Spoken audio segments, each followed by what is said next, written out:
The dust tasted of shame. It coated Ilara's tongue, a gritty film that was the flavor of her own ruin. She stood on the splintered planks of the auction block, a makeshift stage of damnation in the center of Redemption Gulch, a town whose name was a cruel joke. Her dress, once a respectable calico, was torn at the shoulder, the thin fabric a poor shield against the 200 pairs of eyes that stripped her bare. They were a mix of hungry, pitying, and cruel. Men with sweat-stained hats and tobacco juice. Beards, their gazes crawling over her skin like carrion flies. Women in faded bonnets, their faces pinched with a mixture of morbid curiosity and self-righteous scorn. They saw not a girl of 17, but chattel, a debt to be settled. Her uncle, his face a mask of greasy piety and desperation, had sold her. Sold her to the town's highest bidder to clear the gambling losses that had festered in their family like a gangrenous wound. The auctioneer, a man named Barlow with a voice like gravel and a heart to match, paced before her. "Look here. Gentlemen, a rare flower in this dusty wilderness. Untouched, unbroken, and ready to serve a good Christian home." His words were a violation, each one a rough hand on her soul. He grabbed her arm, forcing her to turn, displaying her like a prized mare. The crowd murmured, a low, predatory hum. A man in the front row, his belly straining the buttons of his viz. Westcott licked his lips. "What's the starting bid for a virgin, Barlow?" He called out, and a wave of coarse laughter rippled through the square. Ilara's vision swam. The sun beat down, a merciless hammer on her skull. She felt a tremor start in her knees, a deep, rattling quake that threatened to shatter her composure. She would not cry. She would not give them the satisfaction of her tears. She fixed her gaze on the distant, hazy line of the mesas, their purple shapes a silent testament to an endurance she did not possess. She thought of her mother, a woman she barely remembered, a whisper of lavender soap and a soft lullaby. What would she think of her daughter now, a public spectacle? A thing, to be bought and sold. A profound, gut-wrenching wave of nausea washed over her. The world tilted, the jeering faces blurring into a grotesque swirl of color and noise. Her breath hitched. The sky, a brilliant, unforgiving blue, began to darken at the edges. She was falling, not just from the block, but into a black abyss of despair. Just as her eyes were about to roll back into her head, a shadow detached itself from the edge of the crowd. It was a man tall and broad, standing near the livery stable, his form a dark silhouette against the blinding glare. He hadn't spoken, hadn't moved, but his stillness was a force, a sudden drop in pressure before a storm. He was watching her, and in his gaze, there was none of the leering hunger of the others. There was something else, something hollow, and vast and achingly familiar. It was the look of a man who knew the taste of dust and shame as intimately as she did now. The auctioneer's voice droned on, listing her supposed virtue-strong teeth, good hips for birthing, a docile nature. But Ilara's world had narrowed to that single silent figure. A desperate, unspoken prayer formed in her heart, a fragile wisp of hope in the inferno of her humiliation. Anyone but him, she thought, her eyes flicking to the pot-bellied man. Anyone. The shadow at the edge of the square took a slow, deliberate step forward, and the dust swirled around his worn boots. He was a ghost haunting the edges of his own life. Silas Blackwood had not come to town for the auction. He had come for salt and flour, the grim necessities that tethered him to a world he no longer felt a part of. Then he had heard the noise, the ugly festive roar of a crowd gathered for a blood sport, and he had seen her. A slip of a girl, standing on that block with a spine made of steel and eyes full of a terror so profound it resonated with the cavernous emptiness in his own chest. He knew that look. He had seen it in the eyes of a trapped coyote, moments before he had to put it out of its misery. He had seen it in the mirror. Silas was a widower, a word that felt like swallowing broken glass. 2 years ago, the fever had come like a thief in the night, stealing his Mary, and with her, the tiny, unborn son who had been their future. He had buried them both on the hill behind his ranch, beneath the lone cottonwood that had shaded their first picnic. Since then, his world had been silence and dust. The cabin, once filled with Mary's laughter and the scent of baking bread, was now a tomb. The fields lay fallow. The ranch, his father's legacy, was crumbling around him, a reflection of his own decaying soul. He was a broken man, a vessel, shattered into 1,000 pieces, held together only by the stubborn, pointless habit of breathing. The townsfolk gave him a wide berth. They whispered about him. The Blackwood curse, they'd say. His heart died with his wife. They weren't wrong. He was haunted, not by Mary's ghost, but by the ghost of the man he used to be. The man who could laugh, who could hope, who could love. Now watching that girl, he felt a flicker of something. Not pity. Not desire. It was a raw, painful jolt of recognition. He saw her dignity being flayed from her, strip by bloody strip, by Barlow's vile words and the crowd's slobbering greed. The man in the waistcoat, a pig named Henderson who ran the mercantile with a heavy thumb on the scales, called out a bid. $50. A gasp went through the crowd. It was a fortune. Henderson wanted to own her, to break her, to parade his purchase in front of the town. Barlow's eyes gleamed. $50 from Mr. Henderson. A fine price for a fine. Specimen, do I hear 60? The girl flinched, a small, almost imperceptible movement, but Silas saw it. He saw the last vestiges of her fight crumbling. He saw the abyss opening at her feet. And in that moment, the ghost inside him moved. He didn't know why he did it. It was an instinct, a reflex like throwing a hand up to ward off a blow. Before he was even aware of making a decision, he heard a voice cut through the air, low and rough from disuse, like stones grinding together. It was his own, 100. The word hung in the hot, still air, a sudden shocking thunderclap. The crowd turned as one, their faces a sea of stunned disbelief. Barlow's jaw dropped. Henderson's face purpled with fury. Ilara's head snapped up, her wide, terrified eyes finding his. Silas stepped out of the shadows, into the full, brutal glare of the sun. He felt their stares like physical blows, but he kept his gaze locked on the girl. He saw the flicker of confusion in her eyes, the dawning of a question. He took another step, his boots crunching on the dry earth. He reached into his worn leather pouch, the one that held the money he'd been saving for a new bull, a foolish, half-hearted plan to pretend he was still a rancher. He pulled out the wad of bills. $100, he repeated, his voice steadier this time, in cash. Barlow, recovering his senses, scurried to the edge of the platform. Mr. Blackwood. A surprise to see you. $100 is the bid. A very generous bid. He looked at Henderson, his eyes greedy. Do I hear 110? Henderson sputtered, his face a mottled red. He looked from Silas's grim, unyielding face to Ilara's pale, shocked one. He was a bully, not a fighter.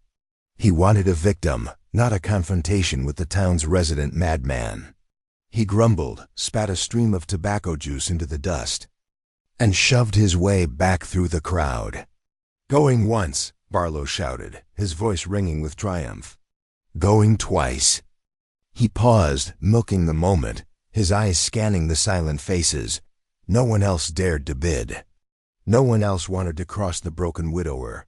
Sold. Barlow slammed his gavel down, the sound sealing Ilara's fate. To Mr. Silas Blackwood. For $100. A wave of whispers erupted, a sibilant hiss of gossip and speculation. Silas ignored them. He walked to the steps of the auction block, his movements stiff and deliberate. He handed the money to Barlow, who counted it with trembling, eager fingers. Then Silas looked up at the girl. She was staring at him, her body rigid, her hands clenched into fists at her sides. He had not saved her. He had bought her. He had simply replaced one cage with another. He extended a hand. It was calloused and scarred, a farmer's hand, but it was steady. "Come down," he said, his voice softer than she would have thought possible. For a long moment, she didn't move. She just stared at his outstretched hand as if it were a coiled snake.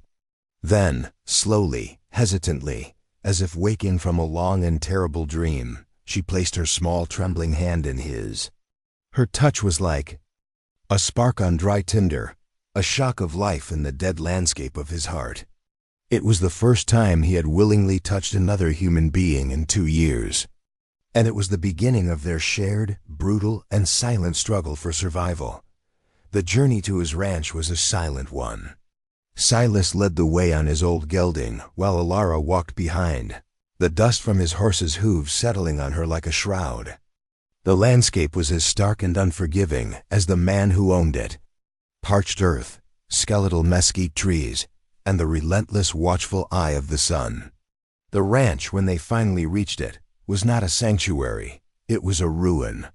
The cabin sagged, its porch groaning under the weight of neglect. The windows were dark, sightless eyes in a weathered face. A single magnificent cottonwood tree stood on a small rise behind the house, its leaves whispering in the hot breeze, the only sign of life in a world of decay. This was her new cage. Silas dismounted and, without a word, began to unsaddle his horse.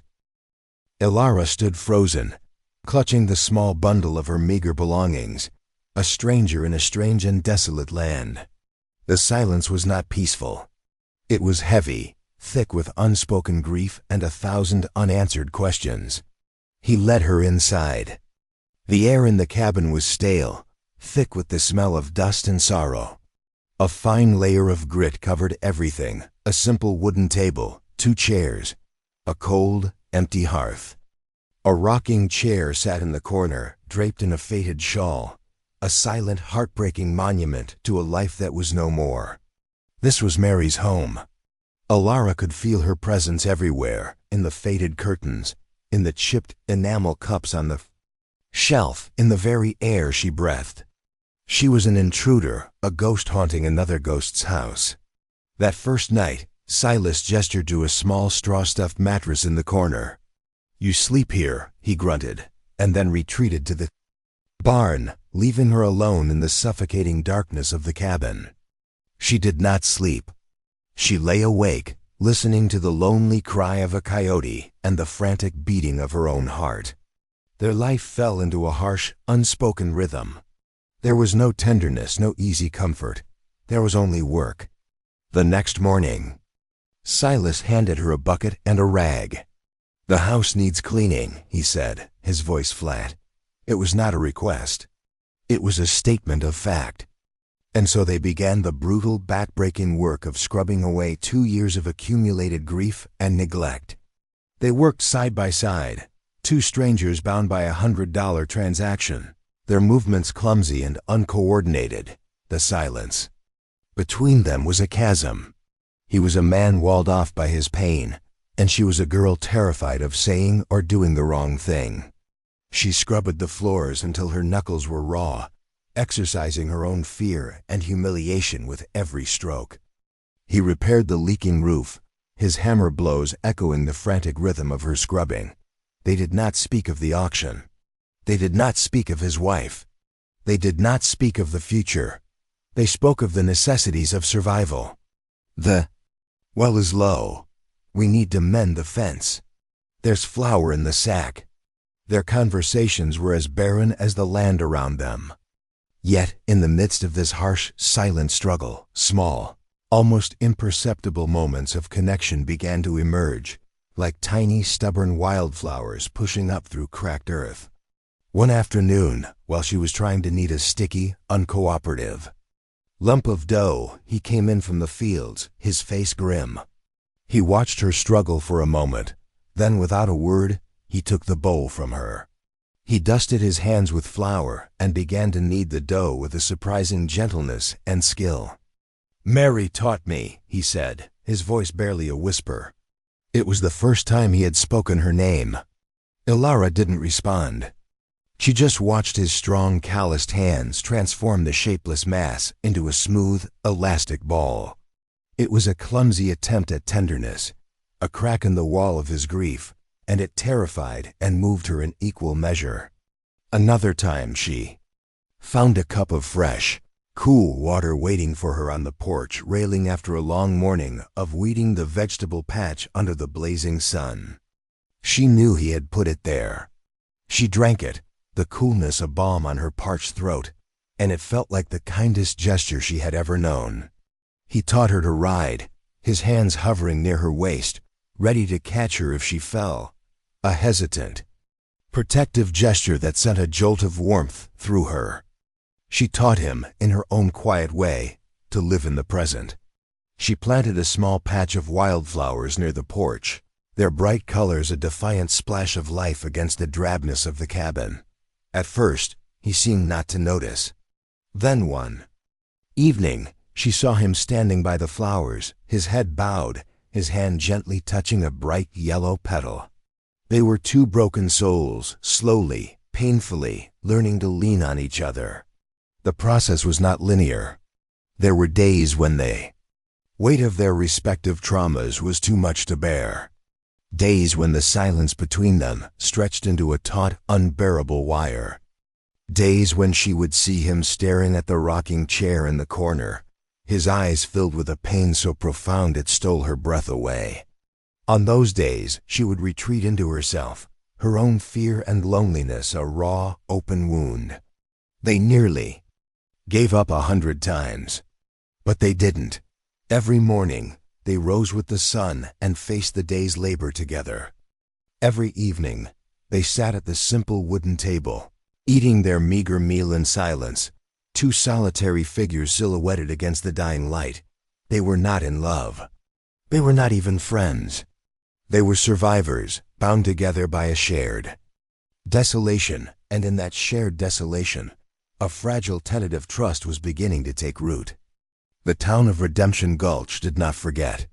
A man like Silas Blackwood buying a girl at auction was a story too juicy to be left alone.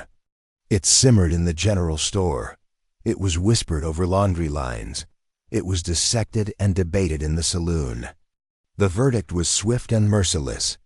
"He's bought himself a slave," Henderson, the mercantile owner, declared to anyone who would listen, his voice dripping with righteous indignation that barely concealed his own thwarted desires. "A man that broken, who knows what he does?" With her out there in that wasteland, the women were no kinder. "A barren woman for a barren man," one sniffed, referring to the cruel rumor that Ilara's family had sold her because she was unable to conceive. "And her with that look in her eye, she's no innocent." "He paid $100 for her," another marveled. Foolishness. A widower with a failing ranch needs a strong wife with a good dowry, not a half-starved orphan with a pretty face. When Ilara had to go into town for supplies, a journey she dreaded with every fiber of her being, she felt their judgment like a physical assault. The whispers would follow her down the dusty street, a chorus of condemnation. Men would stop and stare, their eyes lingering on her with a predatory familiarity that made her skin crawl. Women would pull their children closer as if she were a carrier of some virulent disease. She learned to walk with her eyes fixed on the ground, her shoulders hunched, trying to make herself as small and invisible as possible. Silas felt it too. The few men who had still nodded to him in passing now turned away. The blacksmith, who had once been a friend of his father's, suddenly became too busy to repair his broken plow. He was an outcast, and now, by association, so was she. The isolation was a tangible thing, a wall being built around their small, struggling world, brick by judgmental brick. But in the midst of this public shaming, small acts of defiance began to bloom like desert roses. The blacksmith's wife, a stern, quiet woman named Martha, saw Ilara one day, struggling to lift a heavy sack of flour into the wagon. The men standing outside the saloon were watching, snickering. Martha marched out of her house, her face set like granite. Without a word, she helped Alara lift the sack, her strong, capable hands a silent rebuke to the gawking men. She pressed a small cloth-wrapped bundle into Alara's hand. "For your journey home," she said, her voice low. Later, Alara discovered.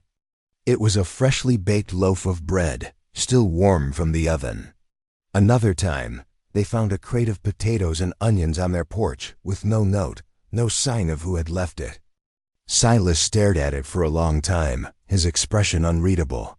"There are still good people in the world," he said, his voice thick with an emotion she couldn't name. These small kindnesses were lifelines, glimmers of light in the suffocating darkness of the town's condemnation. They were a reminder that they were not entirely alone. And they began to change things, both in the town and on the ranch. The whispers didn't stop, but they were now met with the occasional dissenting voice. "She works as hard as any man," Martha, the blacksmith's wife, was heard to say, "and he looks less haunted these days." Alara, emboldened by these small acts of solidarity, began to hold her head a little higher. She started, meeting the stares of the townsfolk with a quiet, steady gaze of her own. She was not a slave. She was not a harlot. She was a survivor. And Silas, seeing her quiet strength, began to straighten his own shoulders. He started looking men in the eye again. He was not a madman. He was not a fool. He was a man trying to build a new life from the ashes of the old one. The public scrutiny, which had been intended to break them, was instead forging them into a unit. They were no longer just two broken individuals sharing a roof. They were a team, a partnership, a family in all but name. They were Silas and Alara, the outcasts from the Blackwood Ranch. And they were learning to stand together against the world. The whispers were turning into a grudging respect. But respect is a fragile thing in a town built on greed and fear. And their greatest test, the final brutal trial by fire, was yet to come. The sky had been a strange, bruised purple all day.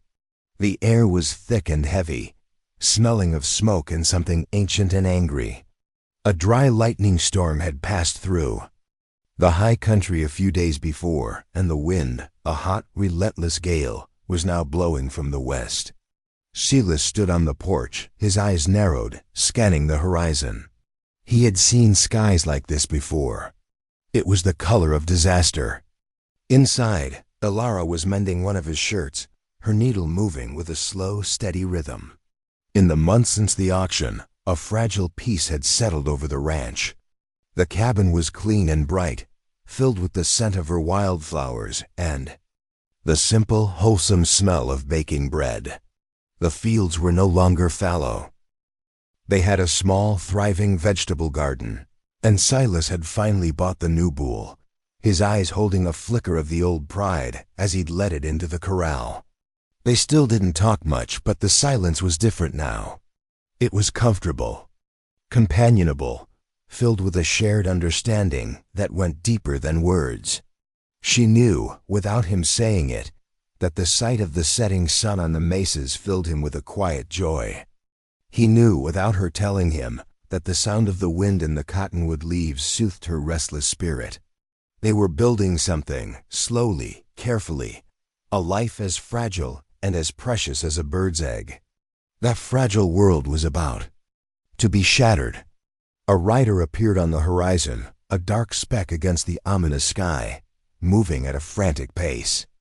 It was the blacksmith's son, his face pale with fear. "Fire!" he shouted, his voice cracking. "It jumped the river. The whole valley is going up." Silas's blood ran cold. He looked west, and now he could see it. A monstrous, roiling cloud of black smoke shot through with terrifying flashes of orange. It was moving fast, a ravenous beast devouring everything in its path. And it was heading straight for them. Panic, cold and sharp, seized Alara. Her first instinct was to run, to flee, to escape the roaring monster that was coming to consume them. But then she looked at Silas. His face was grim, his jaw set, but his eyes were clear.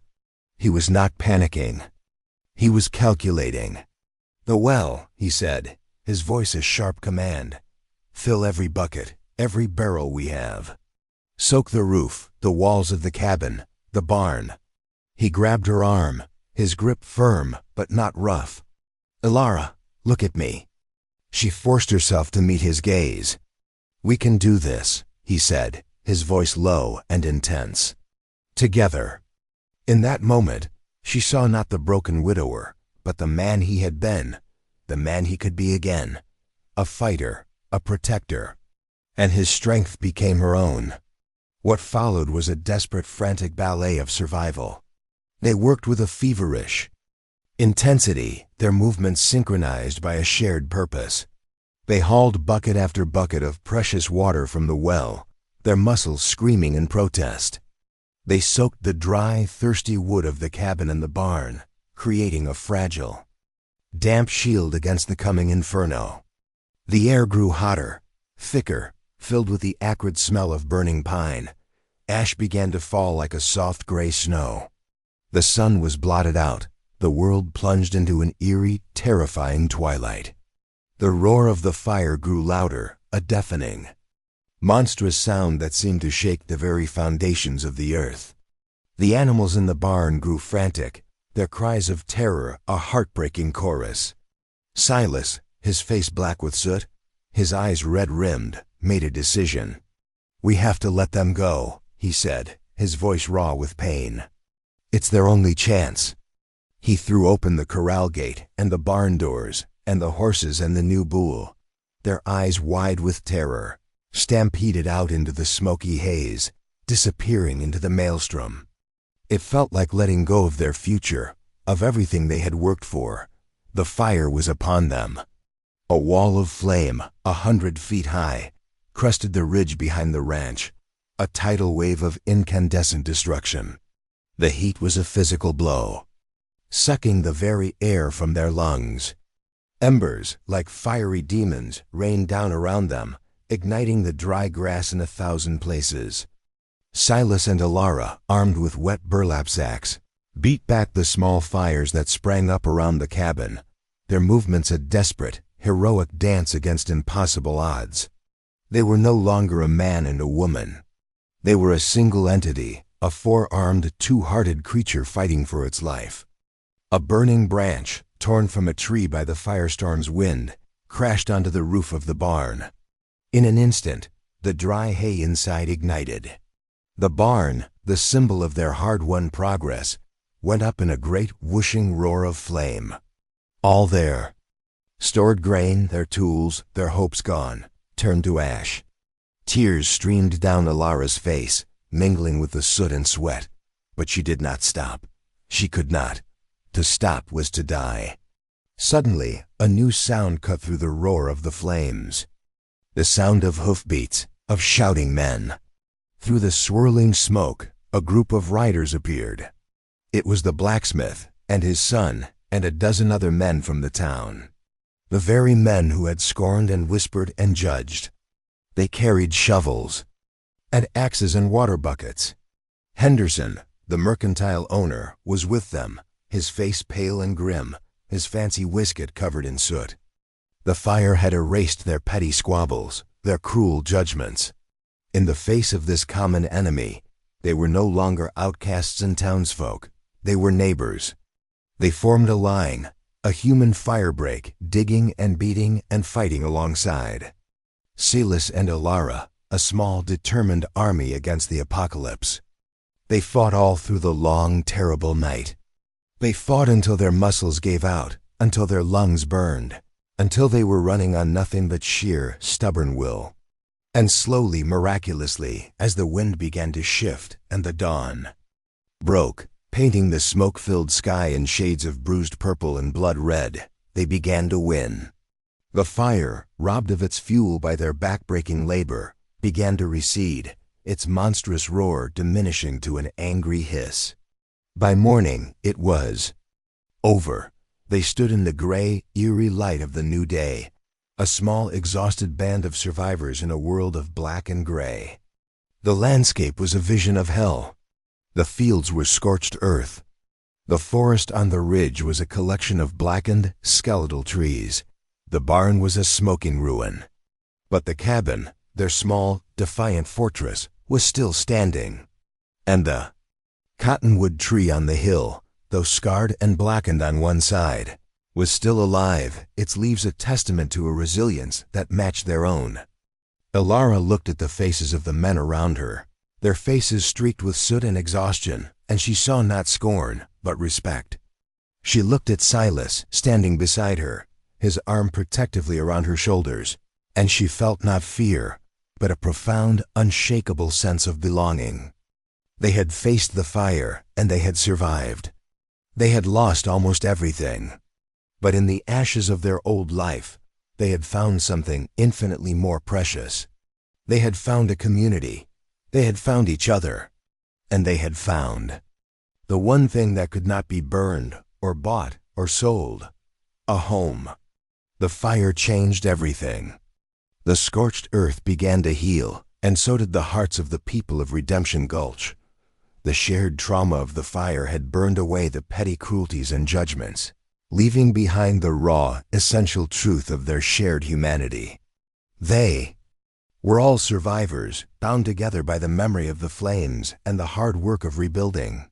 The men who had fought alongside Silas now greeted him with a nod of respect, a shared look of understanding. The women, led by the blacksmith's wife Martha, brought food and supplies, their offerings a silent apology for their past unkindness. They helped clear the debris, their hands working alongside Ilara's, their shared labor a bridge across the chasm of their former animosity.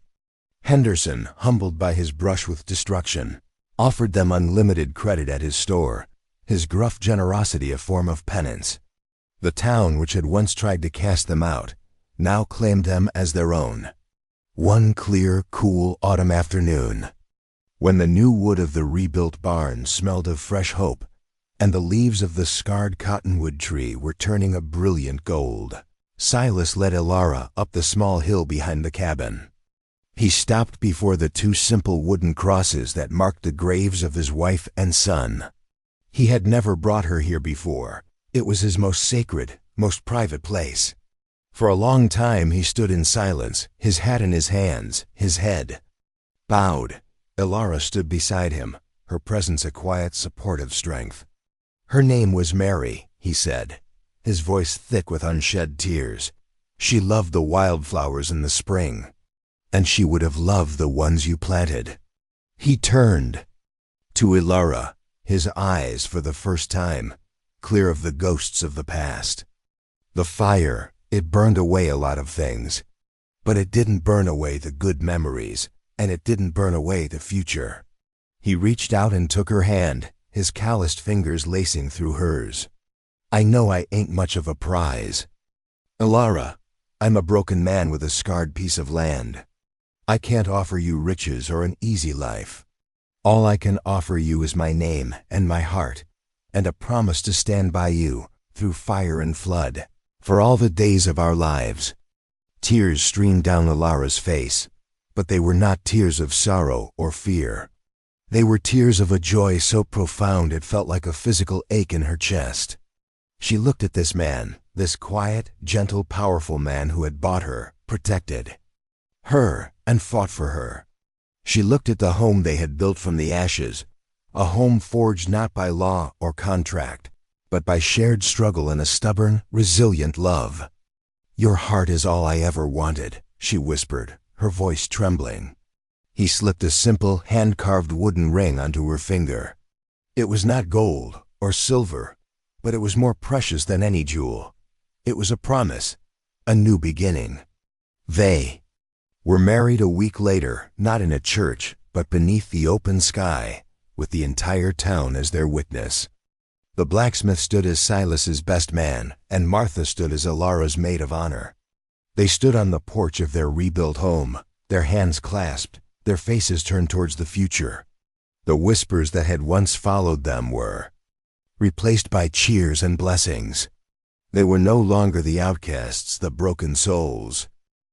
They were a family, Forged in the crucible of hardship, their love a testament to the enduring power of the human heart to heal, to grow, and to find its home in the most unexpected of places.